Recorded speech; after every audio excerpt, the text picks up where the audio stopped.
Hello, welcome to Biology for You. In this video, we are going to discuss degenerate PCR. So, in this video, we are going to have what exactly it is and why it is important.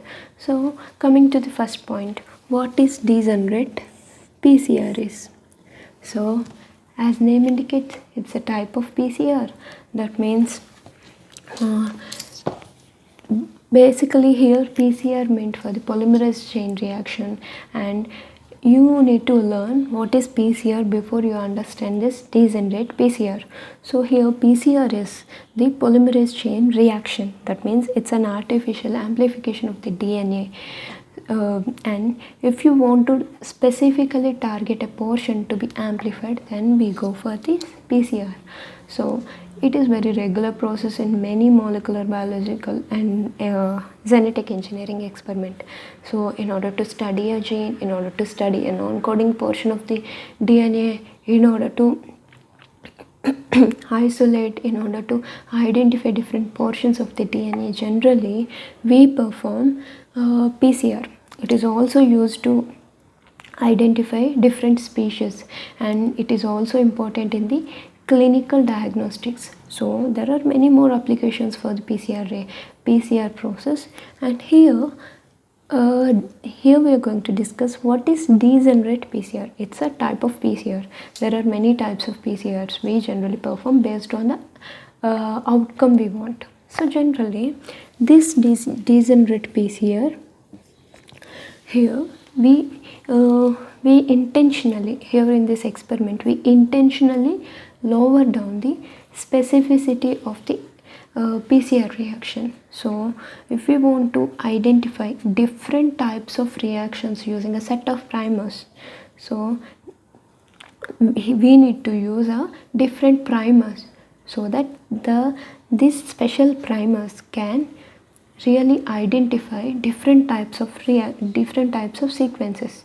So maybe the specificity between the specificity of the reaction may be diluted, but here we can identify different types of targets with a single set of primers. So that is what the basic idea of this degenerate PCR. That means these primers are degenerate here. So that is what the degenerate PCR is. So generally why we need to go for this? So basically there are sequences, there are DNA sequences. If you take a gene family, there are very many types of genes. There may be many types of genes in a gene family. If you want to identify all set of genes in a gene family, then if you want to use a single set of primer, that is easy process. Use a single set of primer to identify all relevant genes.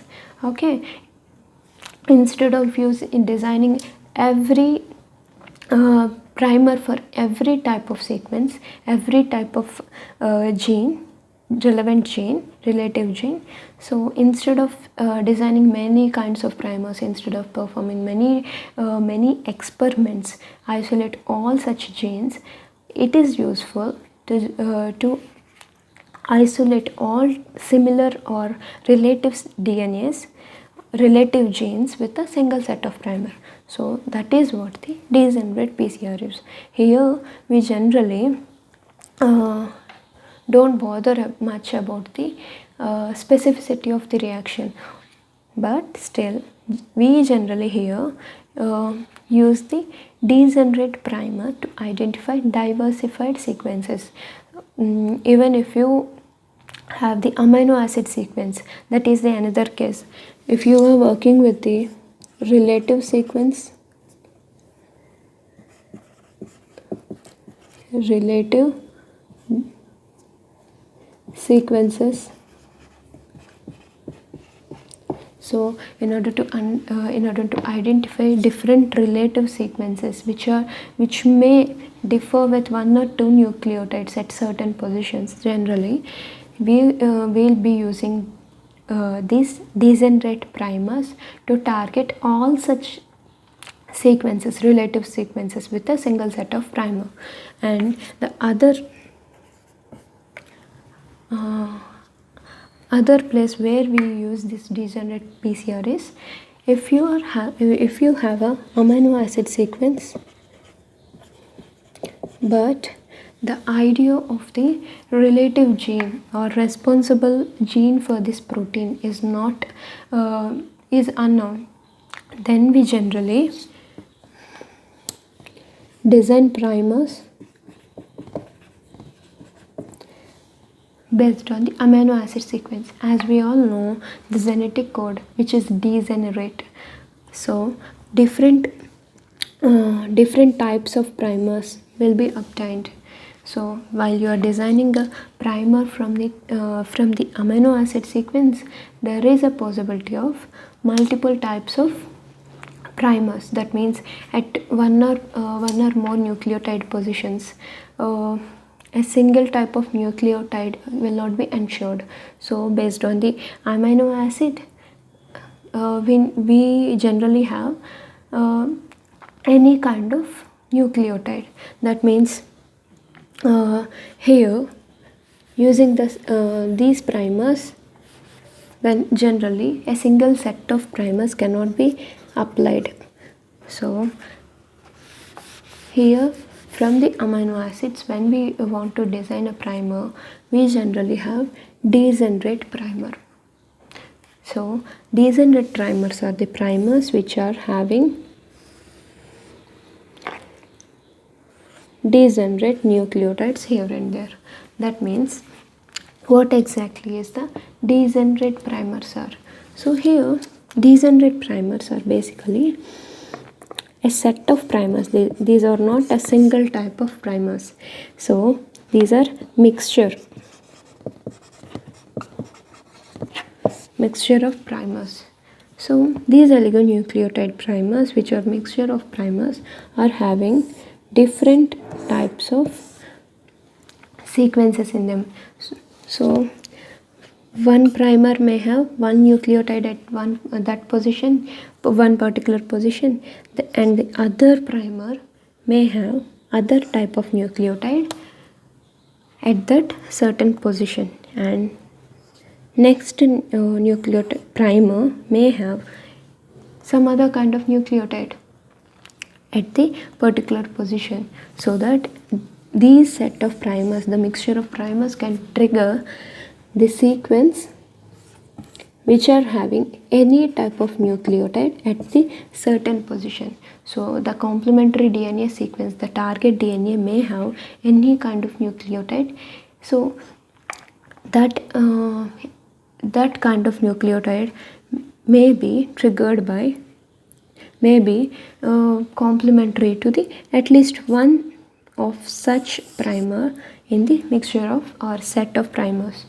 So using that, generally we design the primers, degenerate primers, so that at least one type of primer present in the mixture of primers or the degenerate primer set can target or having the complementary sequence to the target DNA that is going to be amplified. So by using this, not only one type, basically we have many types of primers over here, so many types of sequences can also be identified.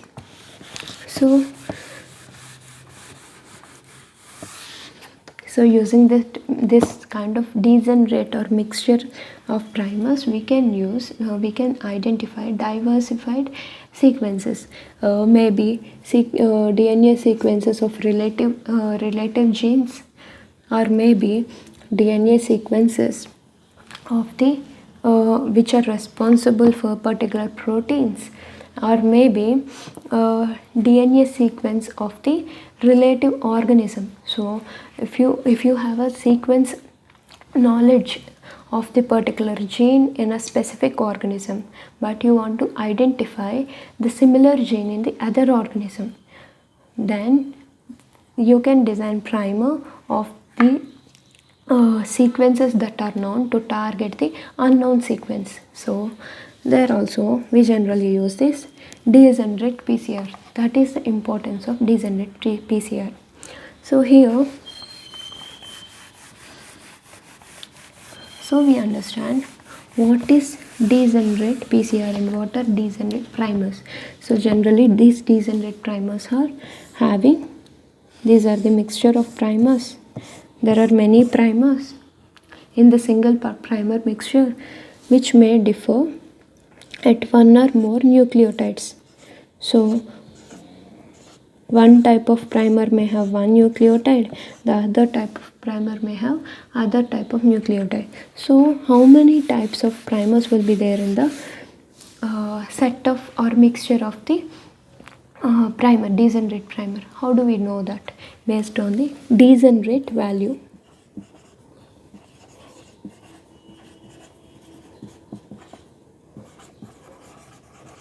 That means how many positions are there in the nucleotide sequence of the primer which are degenerate.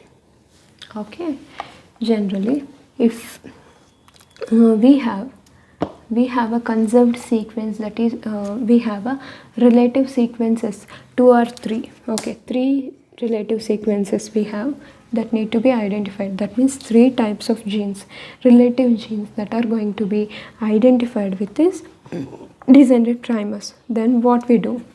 There are 3 types of sequences possibly identified with by this set of primers. Then that means there are 3 nucleotides may be differed. So let us consider this case. If we have a primer, so the sequence of the primer should be like that. At least 3 positions there is a possibility of different nucleotides. So 3 types of degenerate nucleotides need to be introduced.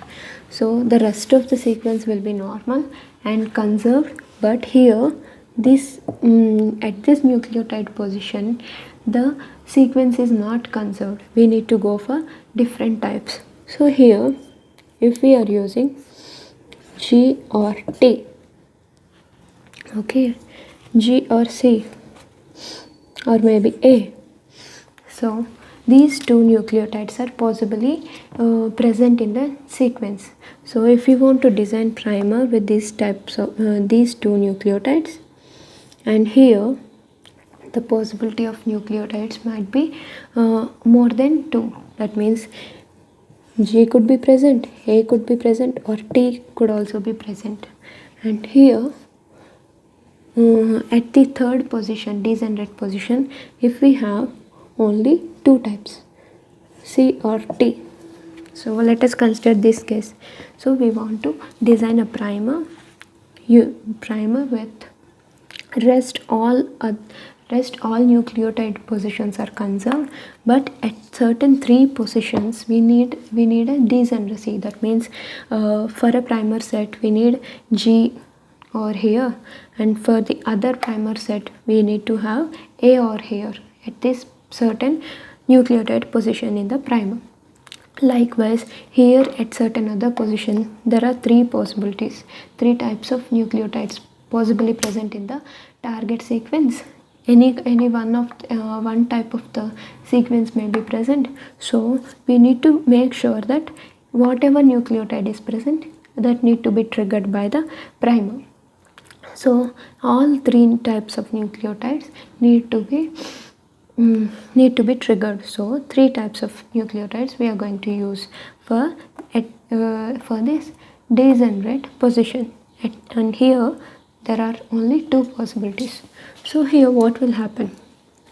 A set of primers need to be prepared with, here there are 2 types of possibilities are there. So one sequence with G, one sequence with A.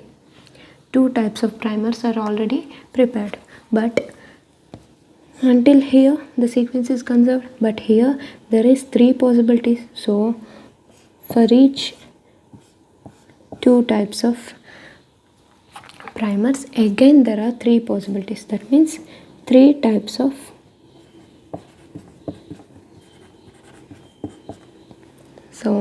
again these many 6, up to here 6 types of primers are needed.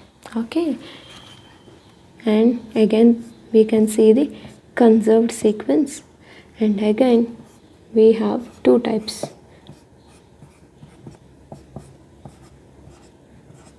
So at last how many types of primers need to be formed? That means 1 2 3 4 5 6 7 8 9 10 11 12.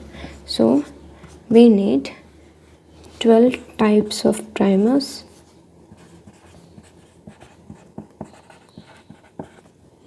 in the primer set.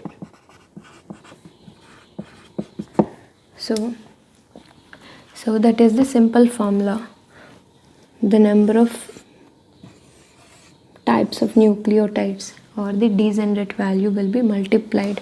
So here 2 into 3 into 2 is the 12. So that is the degenerate value of the particular sequence. So here how many types of nucleotides that are divergent will be considered, and we need to multiply all such degenerate positions. So then we'll get the number of types of primers that are going to be in the set of primers, mixture of degenerate primers. So here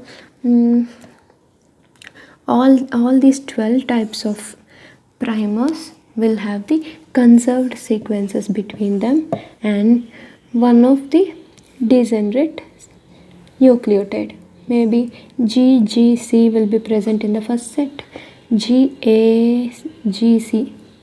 So here A with G. So all types of nucleotides all types of primers will be formed. So that is the degenerative value of the primer. Generally we'll use the sequence, or we'll trigger the portion of DNA by using this choose the primer sequence which is actually mostly conserved and less degenerative. So we'll select a region for primer binding which is having high conserved value and less degenerative value, so that different types of the primers in the primer degenerate primer will be less, so that amplification will be much specific. So here what is the problem with this degenerate PCR?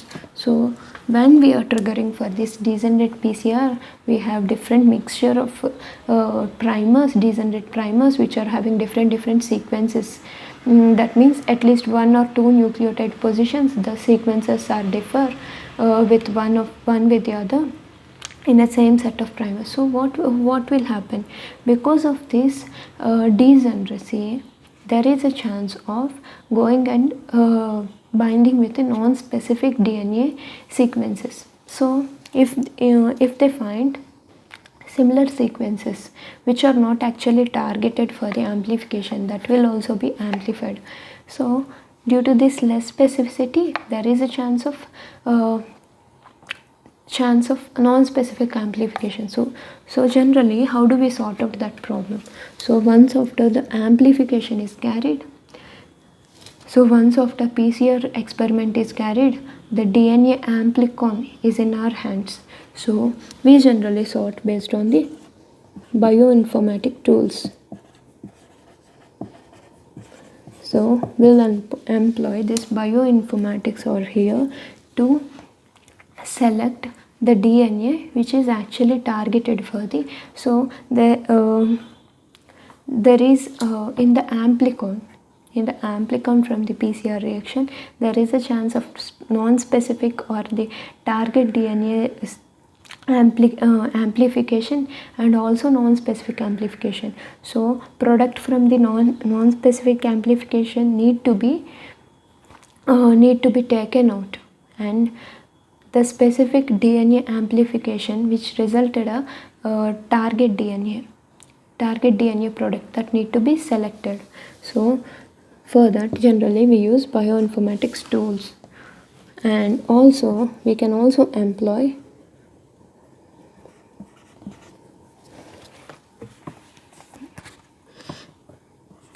gel electrophoresis. So there are different amplicons. So one is only from the targeted DNA. So only one is specific amplification, result of the specific amplification, and all these are non-specific amplification products. So how do we sort it? Based on the size and molecular weight of the target DNA. So we can identify the target DNA based on the gel electrophoresis method. So these two are the methods to sort out the non-specific amplifications from the target DNA amplification using this degenerate PCR. So that is all about the degenerate PCR, and hope you understand. If you like, press the like button and subscribe to my channel and press bell icon for the further notifications.